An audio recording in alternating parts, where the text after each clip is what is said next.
여러분들 다이어트 하실 때에서 대리만족해 주시는 먹방 유튜버들 많으시잖아요. 그렇게 엄청나게 먹고도 왜 살이 안 찌는지 정말 궁금하셨죠? 과연 먹방 유튜버들한테는 어떤 비밀이 있는 걸까요? 오늘 이 영상을 끝까지 보시면 그 이유를 아실 수가 있습니다. 엄청나게 먹고도 대부분 날씬한 체형을 유지하고 있는 걸 알고 계실 겁니다. 유튜버뿐만이 아니라 TV에 나오는 먹성이 좋기로 유명한 걸그룹 연예인들도 멋진 몸매를 유지하고 있는 걸 보면서 와, 정말 부럽다, 나도 저렇게 살 안 찌는 체질이었으면 얼마나 좋을까 라고 여러분도 생각하신 적이 있으셨을 겁니다. 안 보이는 곳에서 운동을 정말 열심히 할 거야, 아니면 뭐 어떤 걸 다 토해낼 거야, 막 이런 식으로 여러분들이 생각하시는 경우도 있는데요. 저도 대학 시절에, 지금은 검사가 친구가 있었는데, 거의 씨름 선수 수준으로 밥을 먹어도 항상 표준 체중 이하의 체중을 유지해서 주변에서 올라오고는 했었는데요. 이런 유형의 친구들하고 제가 신림동에서 고시 공부도 하면서 같이 동고동락 한 적도 있었고, 지금은 제가 다이어트 진료로 많은 환자분들이 오시기 때문에 살이 잘 안 찌시는 분들이 어떤 특징이 있는지에 대해서 자연스럽게 제가 알게 되었어요. 공통적인 특징을 알려드리도록 하겠습니다. 우선 첫 번째로는 체질입니다. 흔히 살 안 찌는 체질이라고 하죠. 유전이라고도 생각할 수 있지만 실제로 살이 안 찌는 체질이 존재합니다. 한방체질 분류법에는 팔체질이라는 접근법이 있습니다. 수체질이신 분들이 살이 잘 안 찌시는 체질인데요. 장부 구조상 비위 기능이 약하기 때문에 평소에도 식욕이 별로 없거나 잘 먹지 않습니다. 먹는다고 해도 비위 기능이 안 좋기 때문에 소화 흡수력이 떨어지는 거죠. 즉, 먹어도 몸에서 저장을 잘 못하기 때문에 효율이 떨어지는 겁니다.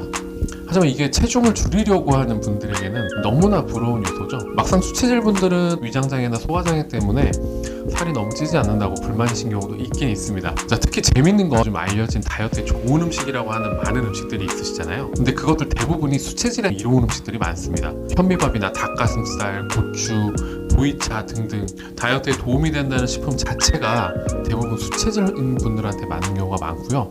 수체질 분야가 발달해서 운동신경이 굉장히 뛰어납니다. 즉, 예체능 분야에서 재능을 보이시는 분들이 수체질이 압도적으로 많습니다. 그렇기 때문에 여러분들이 매스컴에서 보시거나 인스타나 유튜브에 몸매 좋으신 분들이 본인들 체질에 이로운 음식을 다이어트식으로 알려주거나 알려지게 되는데, 나는 그 체질이 아니면 똑같이 먹어도 살이 찔 수밖에 없습니다. 두 번째 요인으로는 운동량이 있습니다. 이 살이 안 찌시는 분들이 운동량이 단순히 하루에 몇 시간 헬스장에 가서 운동하는 문제가 아닙니다. 일상적인 생활에서의 움직임을 살펴보면 같은 동작을 하더라도 더 큰 근육을 쓰면서 아주 다이나믹한 움직임을 사용하고 호흡도 깊고 빠르고 틈틈이 움직이는 것을 관찰할 수 있습니다.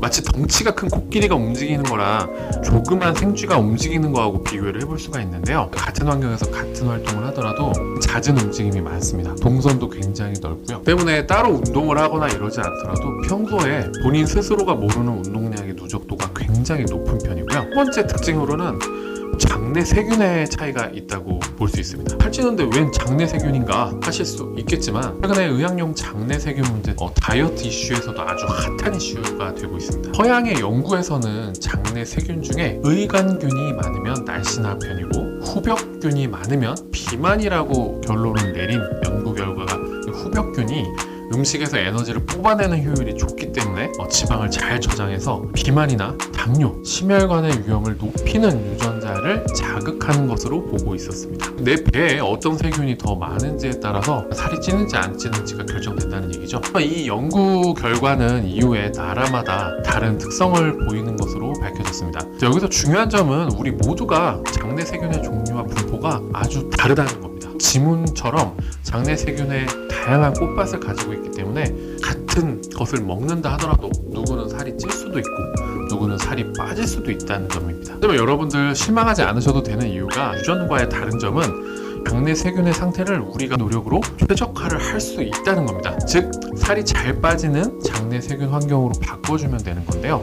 그래서 유산균이라든지 김치와 같은 프로바이오틱스나 양파나 마늘과 같은 프리바이오틱스 등을 잘 섭취하시게 되면 우리의 장내 환경이 개선돼서 살이 잘 빠지는 체질이 될 수도 있는 겁니다. 실제로 똥배 빼주는 한약으로 유명한 처방이 있는데요. 방풍통선상이라고 합니다. 방풍통선상의 경우도 장내 유익균인 아코니만시아와 유니시필라를 늘리고 지방을 줄여준다는 연구 결과도 있었는데요. 결론적으로 지금까지 제가 알려드린 세 가지 특징을 이용해서 어떻게 하면 다이어트를 할 수 있을까 라고 생각을 한다면, 첫 번째로는 내 체질에 맞는 음식을 먹어서 에너지 효율을 최적화하고 평소 생활에서는 움직임에 신경을 써서 자주 크게 움직이는 습관을 들이시면서 마지막으로는 장내 환경에 신경을 써주신다면 여러분도 먹어도 살 안 찌는 사람으로 다시 태어나실 수 있을 겁니다.